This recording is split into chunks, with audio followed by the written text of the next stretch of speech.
Hi everyone, welcome to Mystic Queen PH. For those who are new here, my name is Rowena. I'm an intuitive tarot reader here on YouTube for more than 2 years now. Ever wonder what's coming to you this coming Burr months, September, October, November, and December?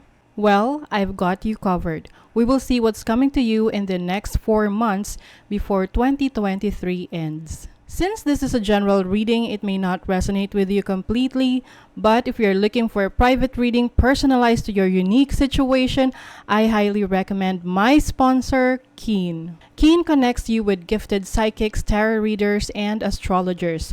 All you have to do is to create an account and you'll be able to choose from the hundreds of readers who are online right now. These readers each have unique specialties designed to provide a deeper understanding of your situation. You can choose whichever reader best suits your needs and you'll be able to connect with them via phone call or text chat. You can have a reading in an instant whenever you want, wherever you are, because Keen is available 24 hours a day, 7 days a week, so you don't have to wait for a schedule. I've been using Keen for more than 6 months now, and Keen has been my go-to psychic app whenever I need clarity. I remember one of my favorite psychic tarot readers predicted that I will get myself into a business before the year ends, and it's currently happening now, and things are doing well with it. That's why it's still best to get a personal psychic reading because it is directed only to your energies. Now, here's your chance to get a personalized reading from Keen. As a new customer in Keen, you can try your first 10 minutes for only $1.99, which is up to $99 in savings. And that's already a great deal to start. Just go to trykeen.com/QOP or click the link in my description to save big on your first reading. You can also scan this QR code so you can easily access the website. This is the cheapest psychic reading that you could ever have online. Imagine that's only $1.99 or 110 pesos, and that's already for a 10-minute private reading. So go to trykeen.com/QOP or click the link in my description and on the pinned comment to get a reading and enjoy a huge discount. Thank you so much for sitting through that, and thank you so much, Keen, for this opportunity. Now, let's go to your reading. Okay, Libra, let's see what's coming to you ngayong Burr months ng 2023, September, October, November, December. This is a general reading, so maaari kayong makarelate, maaring hindi. Just take what resonates, panoorin nyo rin yung Sun, Moon, Rising, and Venus signs ninyo para sa iba pang mensahe. Meron tayong video na nagpapaliwanag tungkol doon. Link on the description. And thank you so much po sa lahat ng sumusuporta dito sa ating channel. And just a reminder, Libra, that you have the power to create your own reality. So, gamitin nyo lamang ang reading na to bilang gabay. Okay, let's see. Libra.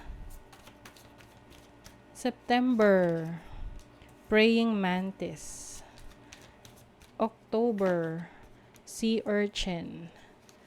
November, Storm. December, Whale. Balance. Okay. So, you have the Praying Mantis. Ito yung tiwala, no, sa sarili mo. This is also your wisdom, meditation, your faith, no? Yung pananampalataya mo. So, pagdating ng September, you will focus on your spirituality. Maaring you will involve yourself in meditation, yoga, anything, any activity, any activity na kung saan mas nagkakaroon ka ng peace of mind, no? Kasi gusto mo ng katahimikan ng isip. And yung mga panahon na nagme-meditate ka, doon pumapasok yung wisdom sa'yo, no? Yung kaalaman, karunungan. So, kung yung iba sa inyo, Libra, hindi pa kayo or hindi kayo madalas mag-meditate, malaking tulong yung meditation kung gagawin nyo yan ngayong September para ma-lessen yung stress, yung anxiety. Maraming mga sa YouTube, yung mga guided meditation na mga music, malaking tulong yan for you. You also have the Ace of Cups. So, new beginnings. Maaring merong new opportunities na dumarating sa inyo, especially in love. Pwede rin itong peace offering. Kasi may kalapati dito. So, maaring merong hihingi ng tawad. Sa isang taong nakasamaan nyo ng loob or nagkaroon kayo ng beef, ng away, no? So, itong Five of Wands is like a conflict, competition, issue. So, kung meron man na ma-experience kayo na ganyan, be the bigger person na lang dun sa conflict na yan para ikaw yung mas i-bless, 'di ba? Oo, but I also see you na tatanggap ng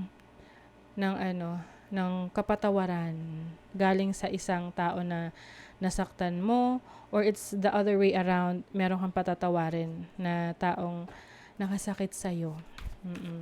That maaring ma-realize mo yon sa mga meditation mo.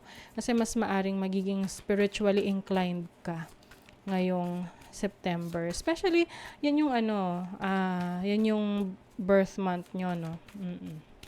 September. So, you are becoming more mature. Mas gusto mo ng tahimik na buhay. So, pagdating naman ng October, meron ditong sea urchin. This is about protection.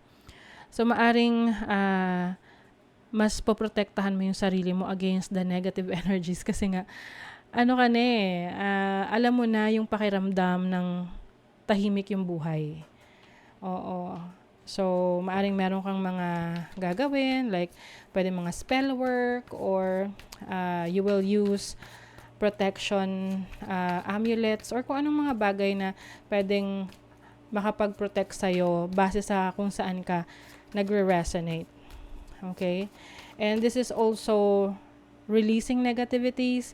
So, I think iiwas ka na sa mga nega sa buhay mo. Oo. Kasi gusto mo na may magbago sa buhay mo for the better.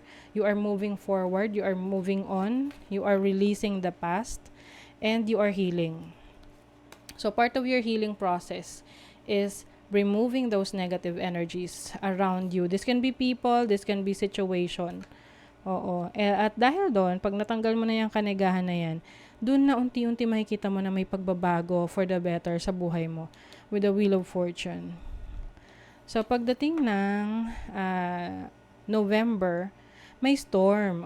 Storm is more of a challenge sa inyo. Pero, itong challenge na to, meron kang sapat na lakas, kakayanan para ma-overcome mo to, para malagpasan mo. You have the confidence, you have the resilience, the strength, no, to overcome any challenges. So, I think may isa ring sign na nakakuha ng storm pagdating ng November. So, maaring sa collective, pwedeng literal na magkakaroon ng bagyo, no? Lalo na kung nasa area ka, nakatira ka sa area na bagyuhin talaga. So, mas maganda na paghandaan mo yan, no? Be more prepared. You have the Eight of Swords. So, ayan, overthinking. Huwag nyo i-overthink yung mga bagay na hindi pa nangyayari. Okay? Mas maganda na maging positibo yung pananaw mo. It doesn't mean toxic positivity, but it's about optimism, no? Na ang optimism kasi is, it doesn't mean na laging puro positive yung iniisip mo. Ang optimism is knowing that you are capable of overcoming any challenge. Okay? So, yung sun dito is about confidence and your clarity about the situation. So, ano man tong challenge na to? Tingnan natin, ano bang saang area of life tong challenge na to? Sa sarili mo. Nako. Parang self-inflicted o spirituality. For some of you Libra, maaring related sa inyong mental health, no? Kaya mas maganda talaga na makakatulong sa inyo yung meditation. And with the whale here, this is about balance. Bringing balance in your life and communication. So maganda na i-communicate mo yung feelings mo, you have someone na nasasabihan mo ng mga nararamdaman mo. So pagdating ng December, magkakaroon ng harmonious situation sa buhay mo. You also have the Ace of Wands, so maaring new beginnings pagdating sa career mo to. Pwedeng meron ding travel sa'yo. And the Knight of Cups. O yung iba, pagdating sa relationship, maaring merong, if you're looking for a relationship by December, maaring merong opportunity for you to get into a relationship. You also have Aquarius, collaborate, working with other people, being with the community. So I think meron kang gagawin na related sa pagtulong sa ibang tao, like a charity work, no? Yes, you also have progressions journey. So this is about maturity. So kumbaga nagigain ka ng wisdom through the years. And ngayong Burr months, kung ikukumpara mo yung sarili mo sa mga nakaraang buwan nitong 2023, mas marirealize mo na you become a better version of yourself, more mature, more, kumbaga, wiser. Okay? So, that is your reading, Libra. Kung nagustuhan nyo to, naka-resonate kayo, mag-comment kayo dyan. Like, share, subscribe para lagi kayong updated sa ating mga readings. Thank you so much, Libra. See you again.